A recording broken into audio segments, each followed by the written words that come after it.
This is an introduction to the DAQ2GO Mechanical Tester Workbook. This workbook is used in conjunction with the DAQ2GO hardware to upgrade or revive mechanical testers, whether they be electromechanical drive units or hydraulic units. In this case, when you load up the workbook itself, it immediately comes up on what's called the main run page.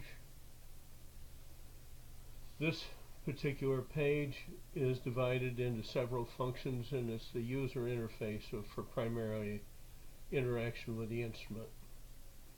It has controls which are organized in the fashion shown here. These are what people interact with very often when using the instrument. It also has real-time displays, both in the strip chart area and in the meter region, and it also provides instantaneous status reporting on the instrument. There are also, like with all workbooks in Excel, tabs down at the bottom which allow you to bring up other worksheets and have other functionality. Either the report page, the calibration page or pages, the raw data page, the control sheet or control sheets, and ones concerning instructions and notes. Now let's turn our attention to the main run page and look at it like a user who'd be wanting to run a sample. First thing that would happen is we'd depress the initialize button here so that that process makes the software and the electronic hardware communicate directly. It takes about 10 seconds unless you want to change it to a longer value, after which time you can immediately zero the transducers. If you're curious to see how they went, you can look over on the control worksheet and actually look at the data itself. Otherwise, you can simply turn around and say, oh, I want to select the type of sample I want to run, and then turn around, enter sample information. When this is depressed, it immediately pops up a page that it's a drop-down menu basically to put in all the information concerning the sample. Once you think they're good, you hit accept, and it writes it into place on the raw data page, which is one of the pages that are stored when the experiment is over. Time to run a sample, you simply start the run. Immediately after you start the run, real-time data appears here and values appear in the displacement and force windows, and then the maximum values occur during the experiment. Once the experiment is over, which can be chosen either by a runtime here or by executing end of run, then usually people want to export the data if the run was good. If not, just move on and do another one. Export the data and it will be stored in a file which I'll describe shortly. And then prepare a report.